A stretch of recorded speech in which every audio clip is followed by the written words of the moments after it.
श्री शिवाय नमस्तुभ्यम। हम सबको पता है कि आज है 17 अप्रैल यानी कि वैशाख मास की अमावस्या तिथि का बहुत ही पावन सा दिन है ना। आपको ये चीज़ पता होना चाहिए कि जो अमावस्या तिथि होती है स्पेशली होती है वो हमारे पितरों के लिए। बहुत सारे लोग के सवाल थे कि क्या भैया आज सूर्य ग्रहण भी है, तो इसका जवाब है नहीं। हर अमावस्या पर सूर्य ग्रहण लगना ज़रूरी नहीं होता है, लेकिन ये बात भी सही है कि जब कभी भी सूर्य ग्रहण लगेगा तो वो तिथि अमावस्या ही होगी। आप पूरा इतिहास उठा करके कभी भी देख सकते हो, ठीक है ना। लेकिन आज हम अपने पितरों को खुश करने के लिए एक छोटा सा दिया लगाने वाले हैं, जिससे हम अपने परिवार में खुशियों को ला पाएँ।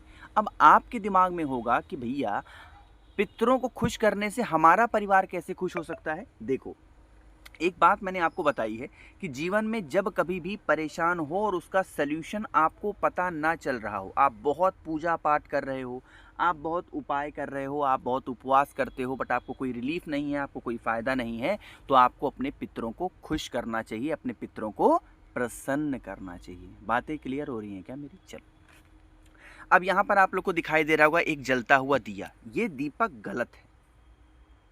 फिर से बोल रहा हूँ, क्या है? ये दीपक गलत है। कहोगे भैया फिर क्या हम ये वाला दिया ले सकते हैं क्या?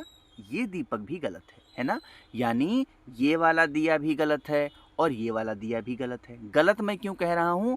आप ले कोई भी दिया सकते हो। आप मिट्टी का दिया ले सकते हो, आप स्टील का दिया ले सकते हो, आप पीतल का ले सकते हो, आप आटे का बना सकते हो। बट दिया मैं गलत इसलिए कह रहा हूँ क्योंकि इसमें कौन सी बत्ती लगी हुई है?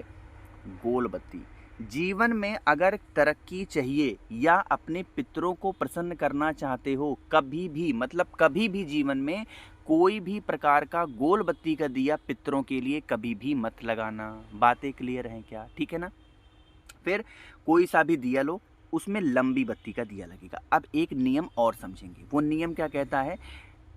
अगर आप पूज्य गुरु जी की कथा को फॉलो करते हो, देखते हो, ध्यान से समझते हो, तो आपको एक चीज़ पता होनी चाहिए कि जब कभी भी पितरों के लिए कोई दिया लगाया जाता है, पूज्य गुरु जी ने 3 से 4 स्थान बताए हैं ना। वही स्थान मैं यहाँ पर रिपीट कर रहा हूँ। पहला स्थान होता है नदी, ठीक है ना। आपके घर के आसपास में कोई भी नदी हो, तालाब हो, पोखरा हो, सरोवर हो, कुआं हो, बावड़ी हो, वहाँ पे लगा सकते हो, पहला।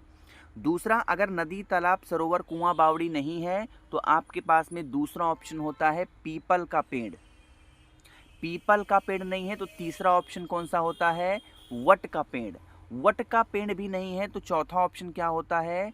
बेल का पेड़। यानी अगर नदी, तालाब, सरोवर नहीं है तो पीपल पेड़ के नीचे जा सकते हो, पीपल का पेड़ भी नहीं है तो वट पेड़ के नीचे जा सकते हो, वट का पेड़ भी नहीं है तो बेल पेड़ के नीचे जा सकते हो। अगर यह चारों पांचों स्थान भी आपको नहीं मिल पा रहे हैं तो एक स्थान तो सभी के घरों में होगा। सबके घर में आरओ लगा है। कहने का मतलब क्या है? मटका है, परिंदा लगा हुआ है ना, जहाँ से पीने के लिए पानी लेते हो। उसी पीने वाले पानी के स्थान पर आप लोगों को ये लंबी बत्ती का जो दिया होगा इसको लगाना है। अब ध्यान रखिएगा, जैसे देवताओं के देवता होते हैं, राक्षस के भी अपने अलग देवता होते हैं, प्रमुख होते हैं, ऐसे ही जो पितृ होते हैं, पितरों के भी अपने देवता होते हैं। उन पितृ के देवता का नाम क्या है? अर्यमा। क्या नाम है? अर्यमा। बहुत सारे लोग अर्यमन भी बोलते हैं, बहुत सारे लोग आर्यमा बोलते हैं, बहुत सारे लोग अर्यमा बोलते हैं। जो आपको परफेक्ट लगता हो, जो आपको ईजी लगता हो, आप समझ सकते हो, ठीक है ना। दीपक के नीचे जब कभी भी पितरों के लिए दिया लगाओ तो चावल के दाने को रखना अनिवार्य होता है। तो क्या रखोगे? चावल का दाना रखना और इस दीपक को जला देना। अब एक नियम और सुनेंगे। जब कभी भी हम किसी भी देवी देवता के लिए या अपने घर में किसी भी काम के लिए दिया लगाते हैं तो कभी भी दीपक का जो दिशा होता है वो साउथ डायरेक्शन, कहने का मतलब क्या है? दक्षिण दिशा नहीं होता है, या नहीं होता है या नहीं होना चाहिए। लेकिन जब कभी भी पितरों के लिए दिया लगाओ तो एक चीज़ का ध्यान रखना है कि जो दीपक की बत्ती का मुख होगा वो दक्षिण दिशा की तरफ होना चाहिए, ठीक है ना। दीपक लगाना, दीपक जलाते समय पितृ देवता का स्मरण करेंगे और यह कामना करेंगे कि हे पितृ देवता, हम नादान हैं, हम नासमझ हैं, हमें पूजा पाठ का ढंग नहीं, हमें विधि विधान का ढंग नहीं, हमें किसी भी चीज़ का ढंग नहीं। आप हमारे घर से, आप हमारे परिवार से इन सभी समस्याओं को दूर करें, है ना। तो इतना अगर आप कर लेते हो तो इससे आपके घर में कभी पितृदोष नहीं लगेगा और पितरों का आशीर्वाद सदैव आपके घर पे, परिवार पे बना रहता है। बातें क्लियर हैं क्या? ये बहुत इजी सा, बहुत आसान सा उपाय था जो कि आप सभी को ये उपाय अपने घर पे, सबसे अच्छी बात क्या है कि कहीं जाने की आवश्यकता नहीं है, रात में आप अपने घर पे इस उपाय को कर सकते हो, ठीक है ना। चलिए आगे बढ़ते हैं। आज पितृ अमावस्या के दिन हम सभी इस दूसरे उपाय को समझने की कोशिश करते हैं, जिस उपाय को मात्र करने से अगर आपके घर में किसी भी प्रकार का रोग है, किसी भी प्रकार की बीमारियां हैं, किसी भी प्रकार का संकट है। देखो कैसे पता चलेगा कि हमारे घर में पितृ दोष की वजह से रोग है। जैसे मान लो कि आप एक इंसान आप हो और एक इंसान दूसरा कोई है, सेम ही दवा आप खाते हो और आपको फ़ायदा कर जाता है, और वही दूसरी दवा कोई इंसान खाता है और उसको फ़ायदा नहीं करता है। तो इसके पीछे का कारण क्या होता है? कहीं ना कहीं पितृदोष आपके ऊपर होता है, जिसकी वजह से कोई भी मेडिसिन, कोई भी दवा काम नहीं करती है। तो पितृदोष को इतना हल्के में कभी भी किसी इंसान को नहीं लेना चाहिए। आप पूजा पाठ कर रहे हो नहीं कर रहे हो उससे मतलब नहीं है, आप जल चढ़ा रहे हो नहीं चढ़ा रहे हो उससे मतलब नहीं है, आप दान पुण्य कर रहे हो उससे मतलब नहीं है, बट किसी भी कारण से आपके घर में, आपके परिवार में पितृदोष नहीं लगना चाहिए। अगर लग जाता है तो समस्याएं घर में शुरू होती हैं। पितृदोष इतना बड़ा दोष होता है ना। इस दोष को दूर करने के लिए आपके पास में दो ऑप्शन है। अगर नारियल मिल जाता है पानी वाला, जूट लगा हुआ, तब तो बहुत सुंदर है। अगर मान लेते हैं आप ये वीडियो लेट में देख रहे हो या जूट वाला नारियल आपको नहीं मिल पाता है, तो आप क्या करोगे? काली मिर्च लेंगे, ठीक है ना। कितने दाने काली मिर्च के लेने हैं? आप सभी लोगों को 11 दाने काली मिर्च के लेने होंगे, ठीक है ना। कितने? 11 दाने। अब पहले ये समझ लो कि अगर आपको ये नारियल मिल जा रहा है तो आप कच्चा सूत ले लेना, ठीक है ना, और पीला चंदन लेना। ये जो मैं आपको स्क्रीन पर दिखा रहा हूँ पीला चंदन, गीला वाला लीजिएगा पीला चंदन, ऐसे कोई भी नहीं उठा लेना। और उसके बाद में आप इस पीले चंदन से जो भी नारियल लिया है उस नारियल पर स्वस्तिक बनाना। अच्छा एक बात बता दूं, जिसको नारियल नहीं मिल रहा है उनके लिए भी अलग ऑप्शन है। आप परेशान न होना कि हमारे पास नारियल नहीं है तो क्या उपाय नहीं कर सकते, कर सकते हो, बस समझो। पहले बना लिया स्वस्तिक, कलावा लेना, रक्षा सूत्र लेना जिसको प्यार से बोलते हैं, और इस नारियल के ऊपर से लपेटते जाना, लपेटते जाना, लपेटते जाना, लपेटते जाना, ठीक है ना। लपेटने के बाद में इस नारियल को उठाना, किसी भी पीपल वृक्ष के नीचे पितरों का ध्यान करते हुए, स्मरण करते हुए अगर आप रख देते हो तो इससे घर के पितृदोष दूर होते हैं और घर की बीमारियां दूर होती हैं। पहला। अब अगर आप लोग में से किसी भी लोगों के पास में यह नारियल नहीं है, यानी आपके पास में काली मिर्च है, कितने दाने? 11 दाने काले मिर्च के हैं, तो इसको लीजिएगा।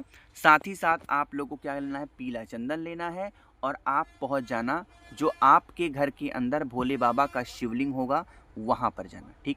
यहाँ पर पहुँच करके जो पीला चंदन होगा उस पीले चंदन का लेपन शिवलिंग के ऊपर करना, और जो 11 दाने काले मिर्च के आपके पास में हैं उन 11 दाने काले मिर्च को जो भी इंसान बीमार होगा उसका नाम और गोत्र बोल करके भोले बाबा के शिवलिंग के ऊपर मात्र रख देने से हमारे घर में, परिवार में कभी भी किसी भी प्रकार से रोग, कभी पितृदोष की वजह से नहीं होते। तो घर की जो परेशानियां होती हैं वो ऑटोमेटिकली दूर हो जाती हैं, ठीक है ना। बातें क्लियर हैं?